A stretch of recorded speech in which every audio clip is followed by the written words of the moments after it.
It's a place where few have gone, and most will never see. But that may all be about to change. The unimaginable is being engineered. A commercial ship to shoot people into space. Can the public go to the moon in my lifetime? Can they go to resort hotels on orbit for their vacations? Mass space tourism could be right around the corner, but it's an astronomically expensive and already deadly venture. Is this the beginning, or the beginning of the end?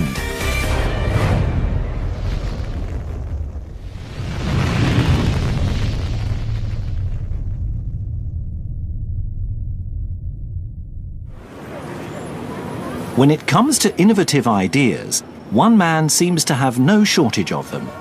Billionaire Richard Branson. His latest, a plan for the world's first commercial space liner. By his side is the ship's creator, legendary aerospace engineer Burt Rutan. We are aiming a suborbital system to a low enough operating cost that it could eventually reach millions of people. The men have dreamed of space tourism for years. I'd seen the moon landing as a young boy. I assumed that one day I'd be able to go into space, and soon realized that governments were not really interested in you or me going into space. So in 1991, I embarked on a mission to try to find a technician or engineer who could build a reusable spaceship. It wasn't until I met Burt Rutan that I finally found the genius, the engineer that could make it all possible. I originally met Burt through my ballooning expeditions. I was attempting to be the first person to be able to cross the Atlantic in a balloon. And then on many flights that we attempted to try to be the first to fly around the world in a balloon. Burt gave a lot of useful advice in building capsules that could fly at 30,000, 40,000 feet. We're at one hell of an angle. We're finding great difficulty actually getting the balloon to go down. Branson never made it around the world, so he set his sights on space travel and put Rutan in charge. Yeah. We won't have to put a barrier. Yeah. Okay. So that's the idea. Yeah, and I'm perfect. sticking to it. Yeah, no, that's good. No, that's great.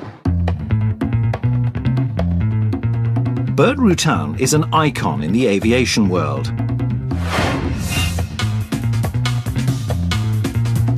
He rapidly gained fame in the 60s and 70s for his innovative approach to design.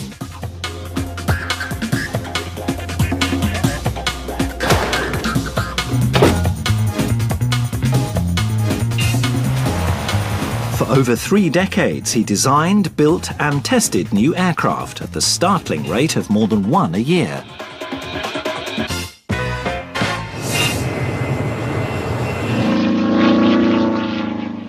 In 2004, Burt unveils Spaceship One, his entry for the $10 million Ansari X prize, a contest to spur space tourism. So you're going to come on the horn after he touches down and say, "Show me the money, right?" Coming in 10 seconds, Brent. Burt has designed a plane that can fly to the edge of the atmosphere, then drop its cargo. Release. Fire.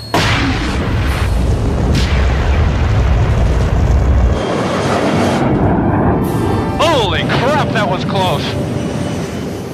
Pilot Brian Binney shoots out of the atmosphere and into outer space.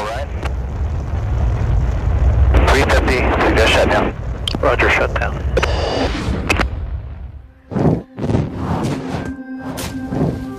Well, it's really quiet up here. Copy.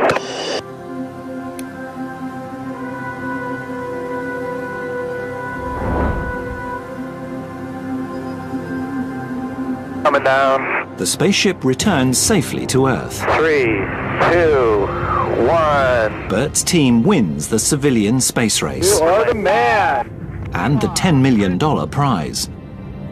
If I could please invite onto the stage Burt Rutan, the designer of the first private spaceship, Spaceship One. Burt. Burt takes to the stage with his backer, Microsoft co-founder Paul Allen. I was thinking a little bit about that other space agency. The big guys, I think they're looking at each other now and saying, we're screwed. Because I'll tell you something, I have a hell of a lot bigger goal. And you know what that goal is? I absolutely have to develop a manned space tourism system that's at least 100 times safer than anything that's ever flown manned to space, and probably a lot more. I have to do that.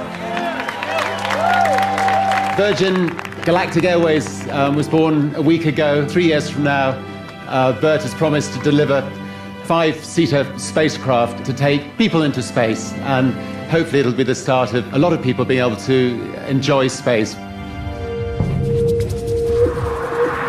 They set up shop in Mojave, California, where Bert's company Scaled is based.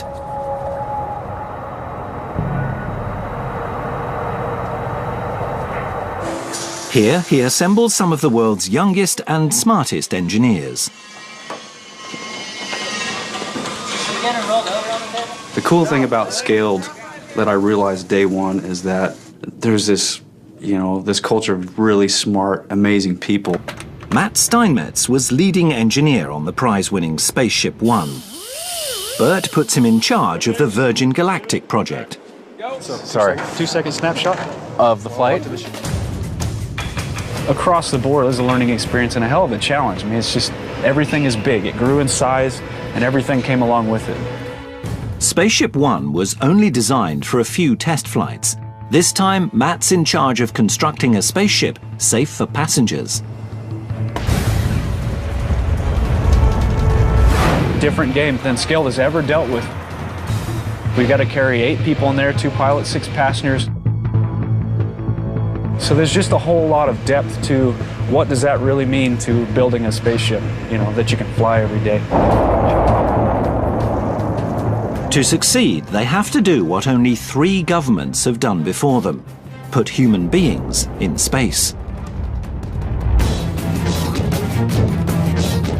The first hurdle: provide enough thrust to get there. It takes about 2.5 times the power if you launch from the ground versus launching from an airplane. They need to launch the rocket ship from a platform above 15,000 meters. And you couldn't go to the rocket store and buy a motor. So they have to design their own.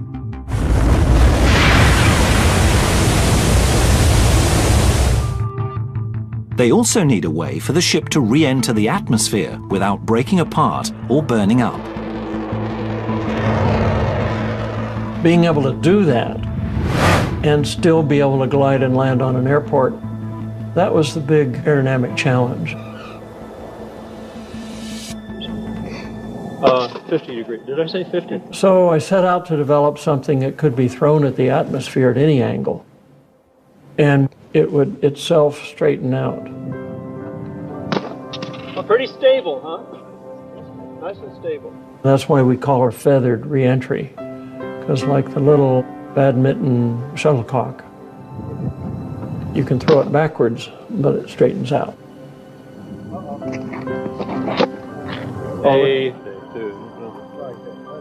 Before Scaled tackles the spaceship, they need to focus on the carrier plane or mothership called White Knight 2.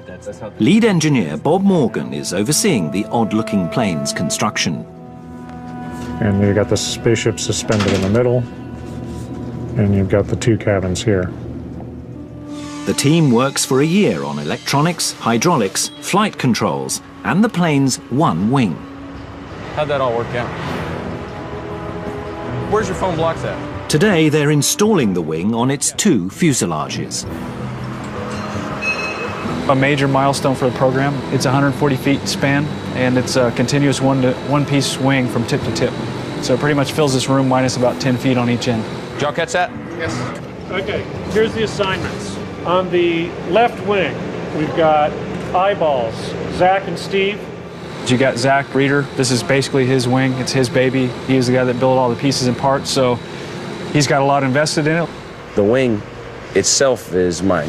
You know, I invested the last year in this one part.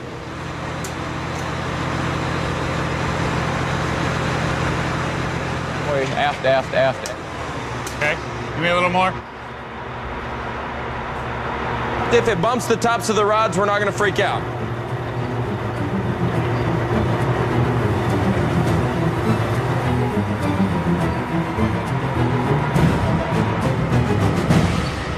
I saw them all four go in. Okay, home. Yes, our home. It's a huge step for the team. In the Mojave Desert, things take a tragic turn. The explosion happened just after 2:30 Thursday afternoon at a remote location at the Mojave Airport. 3 scaled employees are killed in a rocket test explosion. It's the company's first fatal accident. We've had no injuries from anyone. And we've done some really dangerous stuff.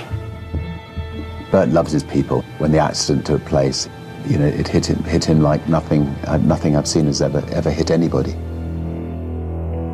A bunch of guys out in the desert working, you know, just working. It's just a kind of a weird chance thing, and to lose your friends like that, people you see every day, it affected us all a lot. Shortly after the accident, I was very sick for about 8 months, and I was out of the picture. Bert, his health deteriorated just, you know, suddenly. It was a lot of chaos, a lot of turmoil. A guy like me, you know, I'd been here a long time, seen a lot of things. I thought, it's over. Not only did I lose friends, but I think all the great things that were scaled are done. So, you know, it was really, really, really hard.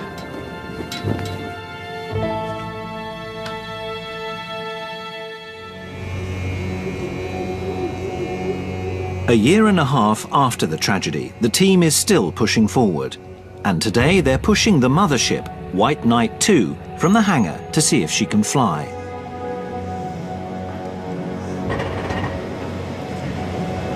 It's the big day. It's the worst day and the best day all in one.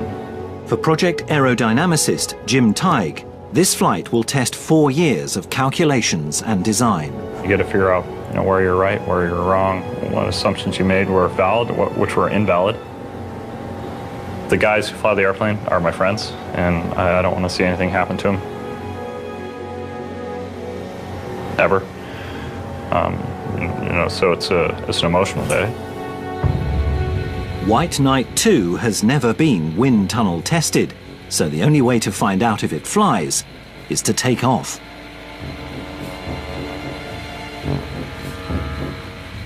Peter Siebold heads up the test pilot program and is prepared to face the dangers of this first flight.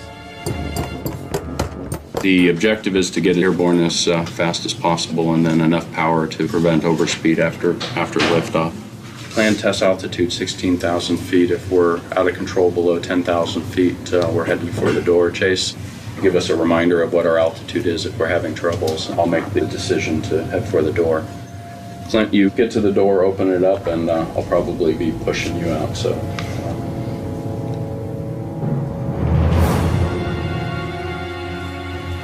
You've got to always keep that in mind. We're doing something that could conceivably kill somebody. And it sounds harsh, but you have to think about it that way. They've designed and modified, calculated and recalculated. But it's a radical new design, and there's no guarantee that it'll fly. I believe we've done everything we can to test this out, and hopefully it works. Thanks, Steve. All right, Steve, aircraft status. Chocks to go. All right, go ahead and pull the chocks. I'm on the brakes. Oxygen. 100%. Altimeter 30. All right, Clint, what do you say? I think today's a good day to go fly. Let's go. Chase, Scat 2-1 is rolling, taxiing into position and hold. Chase copies. We'll get in position.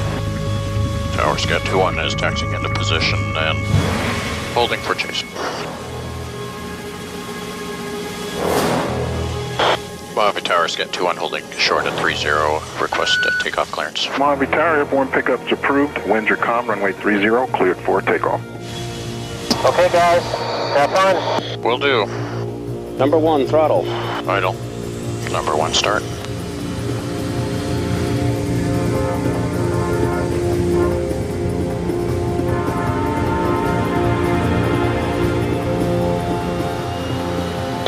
Power set. There's 40. 50. Good cross check. 60. 95.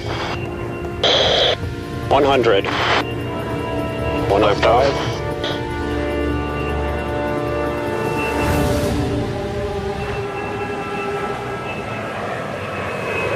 Is that you doing anything with the rudders? A little loose directionally? Yep. I was looking out the window and I'm watching the Earth go back and forth, you know, at about this rate, thinking, I wish it wouldn't do that. It was a split-second decision that the airplane was controllable or whether we really needed to bring the airplane back to the ground. We've got some real poor centering of the rudder pedals at 0.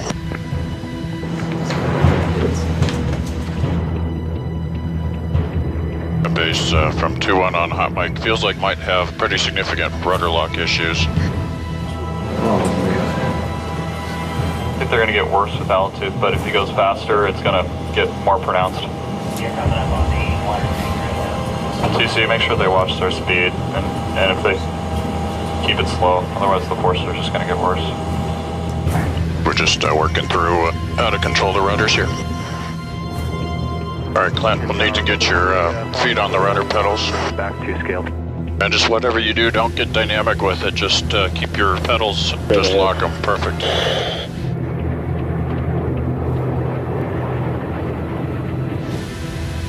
We have what's called a reversible flight control system. It's a fancy word for meaning there's no hydraulic boost, there's no power steering. It's, you know, it's as simple as a go-kart. It's one of the largest planes ever to fly this way. The rudders are directly connected to the pedals under the pilot's feet with push rods, cables and pulleys. Balancing the forces of this giant isn't easy. With this aircraft, you're right on the ragged edge. Problem is the just holding the rudders locked, the rudder still floats back there and I can feel it. The plane is unstable in the air, so the team returns to the airfield. Just want to make sure you've got a good landing configuration. We're happy with that. Challenges at the small deflections. It definitely feels like it wants to swap ends. And now the next unknown, as they find out how she lands. 100.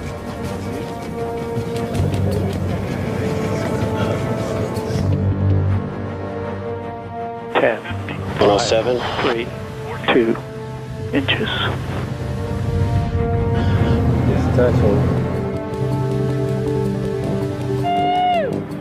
So we're rolling along and Pete says, Okay, got nose wheel shimmy on the left. nose wheel shimmy, and I look out and on this other boom I can see the nose wheel and it's just shaking like crazy, you know, just shimmying, vibrating all over the place. It's still going. No, I'm just going to get it stopped. So I'm sitting there thinking, oh wow, you know, I wonder when that's going to snap off.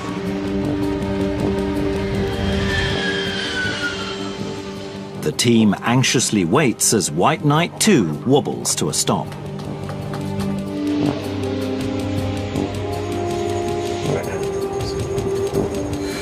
The 2-1 is clear of the runway. Congrats, everybody. There are problems to address, but it's still a huge success.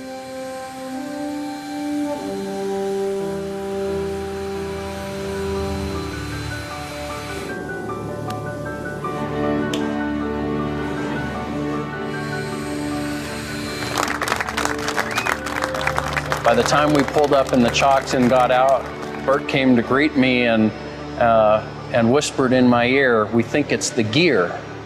What I didn't realize until the flight was that the gear, when it's down, the landing gear, actually affects the rudder in a different way.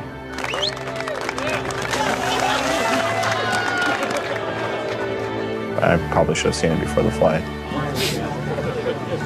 This is a fabulous airplane. It showed its potential today. It's going to do its job very well.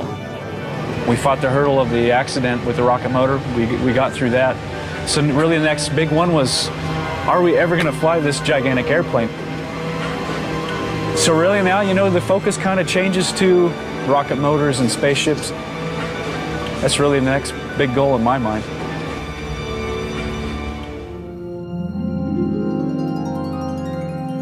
Only 450 people have been into space. The surface has hardly been scratched. I looked at the big picture. I looked at what things could happen. Can the public go to the moon in my lifetime? Can they go to resort hotels on orbit for their vacations? 10, 20 years from now, we could start flying 100,000 people. If commercial space travel can succeed, then anything is possible in space. Rutan and Branson's vision for taking tourists into space is forming here, behind closed hangar doors. All the buildings are numbered, of course, because we're not creative enough to think of real names. So that's 78. We're headed to 63. Okay, let's go back a little bit. Are we straight on? The team hopes that Spaceship 2 will be the first production spacecraft of the 21st century. This time, aerodynamicist Jim Tighe is lead engineer. I worked at Boeing for 4 years, writing reports on wind tunnel data reduction and doing small corrections. And here I'm responsible for spacecraft. So this will be the lower skin, the bottom of that feather flap back over there. Tubes are hollow tubes which let you control pitch and roll. That's the master caution warning system. Hanging off this trailing edge are the elevons, which is the pieces over there. That's John Kruger in there. That big R2-D2 looking thing shoots a laser beam. So I'd get CL, CD, CM all as a function of alpha, Mach, and feather in my case. So that's kind of neat. Jim Tighe, you know, dreams in streamlines. He sees airflow, and when he sleeps, I don't know how he does it. It's kind of hard to visualize it all, but it'll make sense once you see all the pieces start to come together. Are we straight on? Yeah, we're pretty good.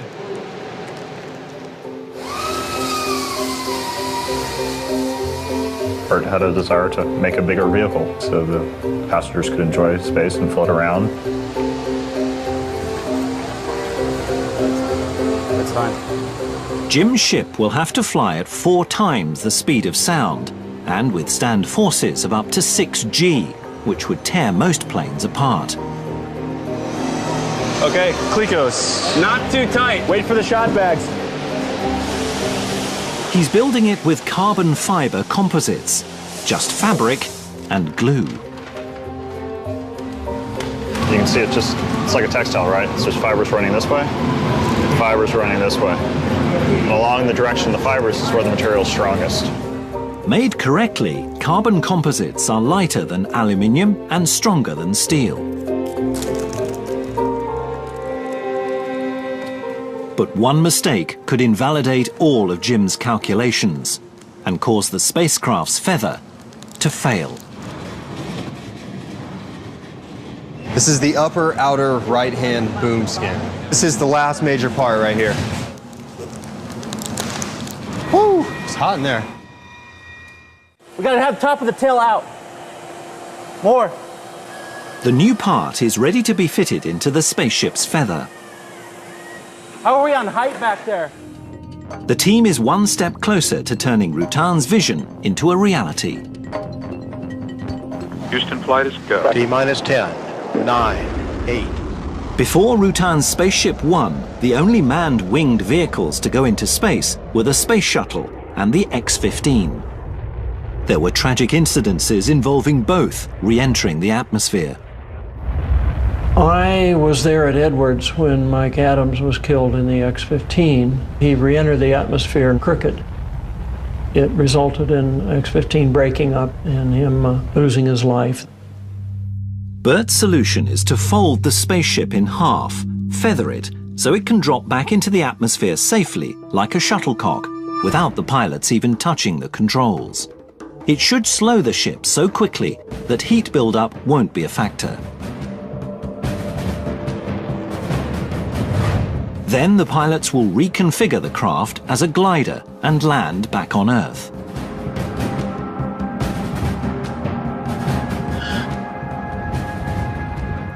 Should we do this? Jim, you ready? Ready to roll? Now the spaceship has to join the mothership in the larger hangar. Over the track, don't like about it, but just a little momentum's not bad. Okay, now slow it up as we're coming out the door. To keep prying eyes and cameras away, they move her at midnight, wrapped in black plastic, using only torches to guide the way. Do you hear any pops or anything? It sounds good. It's quiet. This is very interesting. There's like a whole herd of people just walking. It's like some pilgrimage or something. 3 feet that way. Your left. We're in pretty good shape. I think we'll put the mothership in the hangar. Spaceship's in here. We'll get it off the jacks, button up the doors and go home. I think we're doing good. Tomorrow the big fun starts. We'll made it. So this is symbolic almost in a way, moving to 75, because there's no longer groups sitting here, there, and everywhere around the airport. Now it's kind of all starting to come together. You know, fight for whoever's in charge. So it should be fun. Yeah, and there it is. You have to touch your airplane every once in a while and just, you know. That's the only reason. So Maya's gonna. She takes care of us. People starting to come out of the woodwork. It's kind of cool to watch people. They just stand back and look at it. Like they're in awe. So 4 years of your life building up to suddenly this thing becomes an airplane all in one day, which is weird, but it's cool. All right, boys and girls, gather around. So at the end of the day, congratulations to all you guys. This is awesome. This is your guys' vehicle. You did it, so kudos to you guys. You can't do this anywhere else in the world. I mean, you just can't do this anywhere else. From now until rollout, we just got to pull out all the stops. Thanks, guys.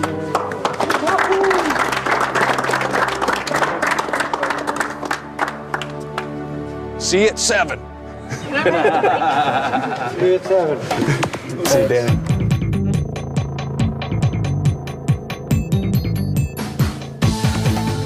Aerodynamics finally takes a back seat to paint and graphics as the team prepares to reveal their creation to the world.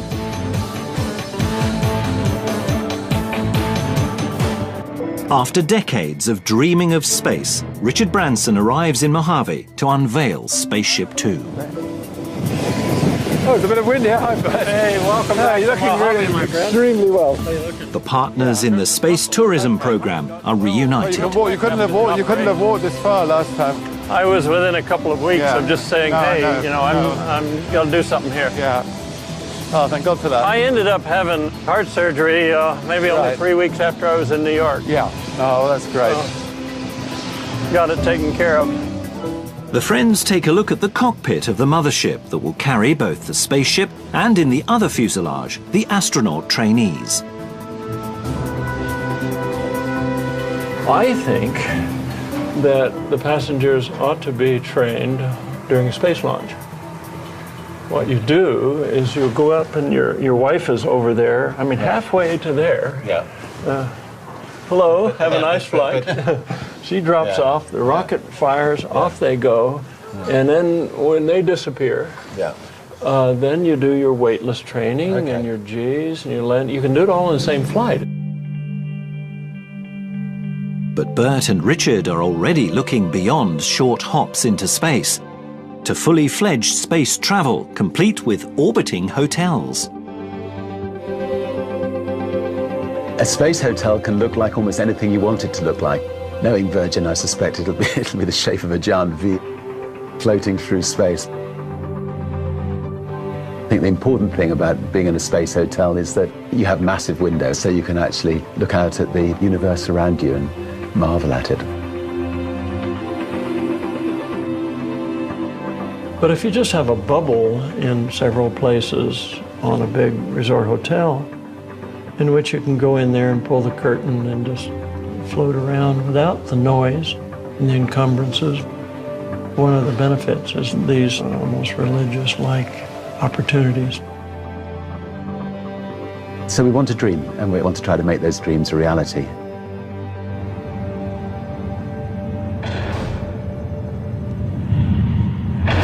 I have to tell you that there is a lot of cool things that you get to do when you're governor. But I think that this here today is definitely one of the coolest things that I've ever done. Ladies and gentlemen, welcome to Mojave Air and Spaceport, and welcome to the future of space. You've seen the dignitaries, you met your heroes. I want to introduce the rock stars of the new space race.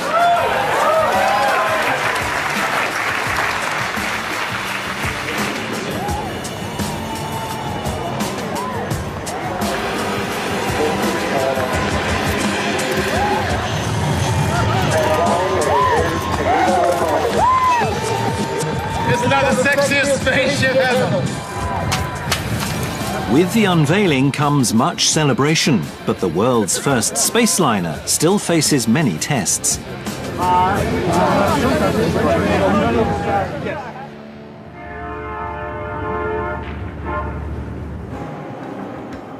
Spaceship 2 is scheduled to take to the air tomorrow for the first time. We're at the very end of our day, so we're supposed to fly tomorrow. Okay, you got power on? Tomorrow is really the start of the spaceship test program. We don't do any wind tunnel testing. We build them and go fly them. The planes are wired from nose to tail with sensors that monitor stress and movement. Like a complex nervous system, they'll give the ground team critical real-time information. This is our first chance to see if the predictions we make in a computer analysis match reality. You got to have the data going down to the ground station from the airplane in the air, so there's just all this stuff that's all tied together. Okay. Wes Purcell is in charge of the data transfer between the ships and the ground station.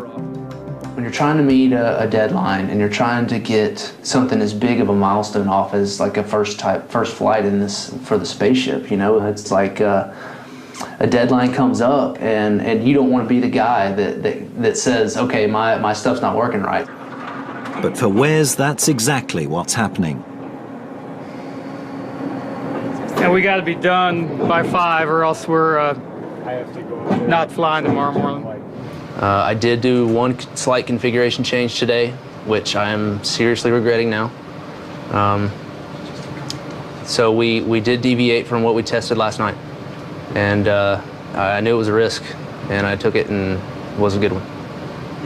So I think it makes sense to get it as close to a pre-flight configuration as possible to work for everyone. Ready?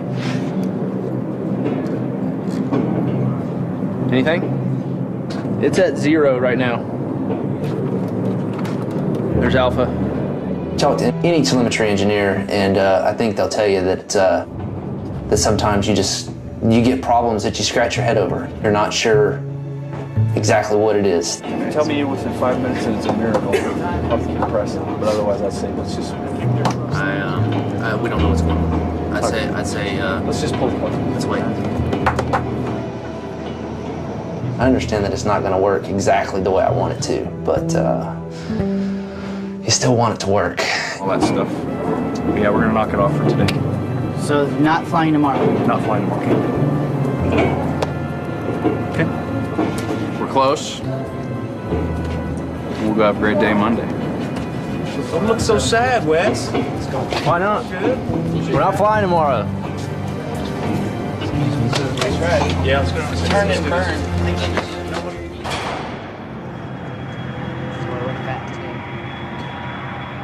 5 days later, it's all systems go. Spaceship 2 lifts off for the first time. We're going to do what's called captive carries, where you pick the spaceship up under the white night, you haul it up to altitude, you test the aerodynamics and the vibration, what we call flutter between the two airplanes.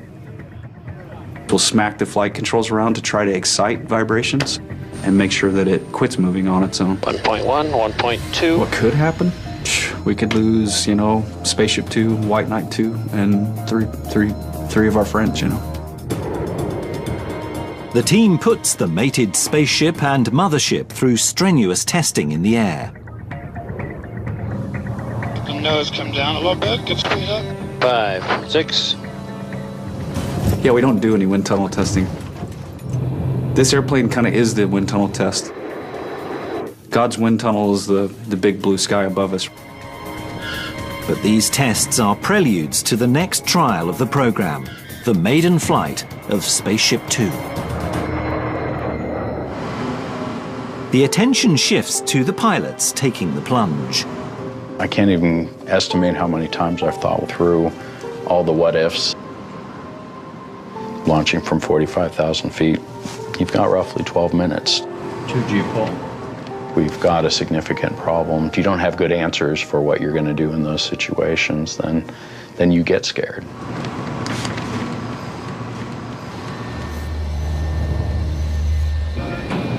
Doors open.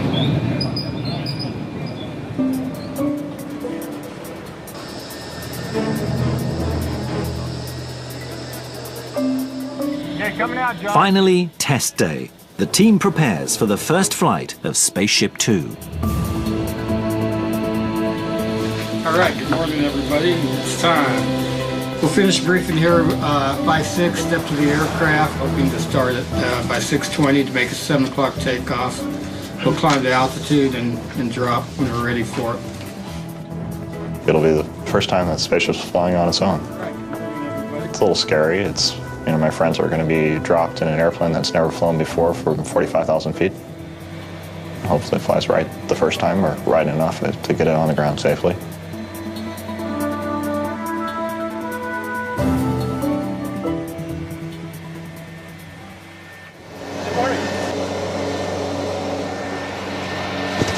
Yeah. Oh, good. Nice to see you. Good luck.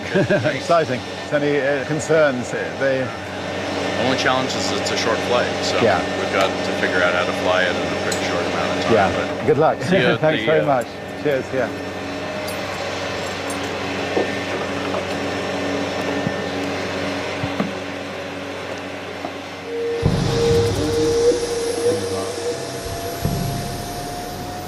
We've spent the last 5 years trying to design and build a flyable spaceship. It's the first glide flight, first no kidding flight on its own. Does it fly right, and can we, you know, navigate, maneuver, and get back to home? So it's a pretty big deal. Mojave ground, Scout 4-1.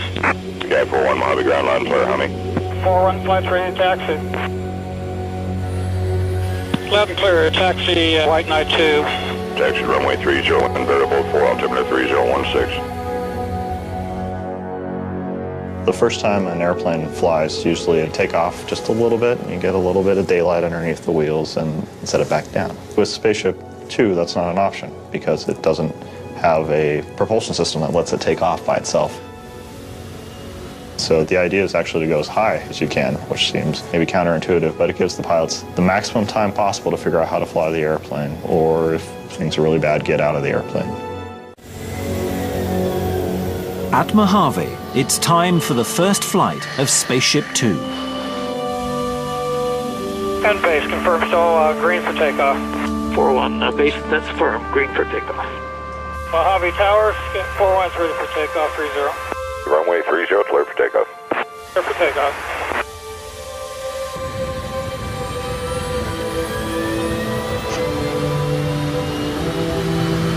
Here we go. Here we go.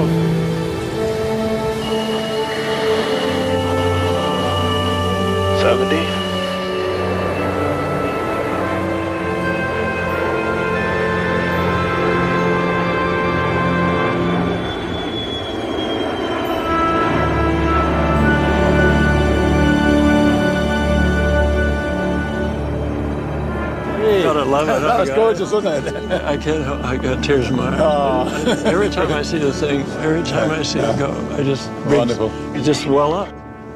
We're going to go up to a much higher altitude than we would typically fly a first flight. We'll be up near 45,000 feet. Base, how's everybody doing down there? We're looking good, 2-1 from scaled base. Mojave Towers, got 2-1. 2-1 monitor on mission Montfleur. Get 2-1, 3 minutes.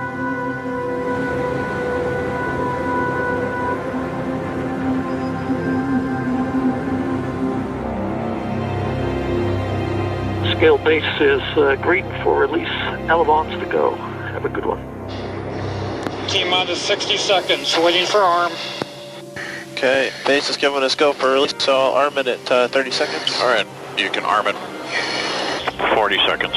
Beautiful day to go fly. You betcha. Okay, 30 seconds, here comes the arm. Hello. Okay, 20 seconds. Good luck, guys. Will you guys please arm? We're not showing an arm indication. 10 seconds. We are armed. Okay. Okay, we're arming. Okay. Copy. 4, 3, 2, 1. Release, release, release. Good release. Okay, it's gone. All good, all good. Beautiful, beautiful. I can't see him. I can see it. Here we go. Shall Oh, I see it. I see Got it. Pitch doublet. Did I miss a pitch doublet? Has he done it already? Yes, he has. But turn hard left pitch. Turn sight Starship. Keep the turn coming. I'll follow you around. He's a lot less nervous than we are. Yeah. He's got his butt on the line. God. Oh, man. Good luck, guys. Bert was looking for the Yahoo, it flies like a dream, best thing I've ever flown, and 326,000. Extra copy. 26,000 feet. he's just waiting, and when you don't hear anything, you're worried that maybe he's struggling with it. Come on, Pete, tell us how it flies. Until some of these maneuvers were flown, you really don't know where some of the demons are lurking and whether or not we truly had a nice flying airplane. 148. Slow it up to stall. So on 15 Alpha. Okay, 90 knots. Complete. 93 min speed. What a beautiful flying airplane. Hey, hey, hey, hey, hey! Woo! Excellent day. Woohoo! Yeehaw! Friday said it's a beautiful flying airplane. Oh, that's great. Beautiful flying. Doesn't usually use words. God, that's great. It's a good airplane. Beautiful. Works. Well done. There we go, Tooch. It's got a good airplane. Hot day.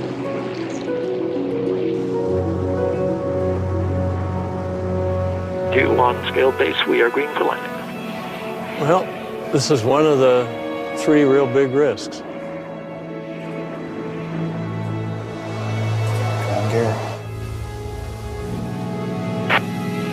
Gear is out. Looks like all 3 are locked. Negative nose. Going to the emergency. Chase from base. Say again, nose gear status. Negative green on the nose. Nose looks good from Chase. Nose looks perfect from Chase.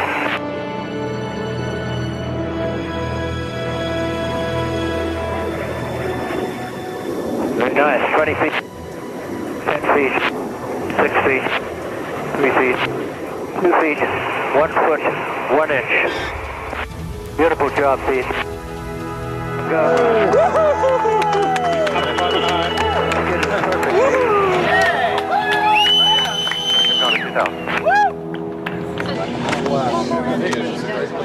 I can breathe now. There's a lot of really talented engineers who've, done the design of the airplane, and the folks who've put the airplane together are extremely gifted people, and I would trust them with my life. It was good. That's cool. He's just checking things, I think. Well done. Yeah. Good job. Thanks, Bert. Super job. Excellent. Fantastic. It was the best flying airplane. It was just amazing. Wonderful. Oh, that's great. It looks so lovely. Why didn't you tell us earlier? Pete was able to just kiss the ground with it, And when you do that, you've got and you've never flown the airplane before. You've never landed it. What that tells you is you've got a phenomenally nice flying machine.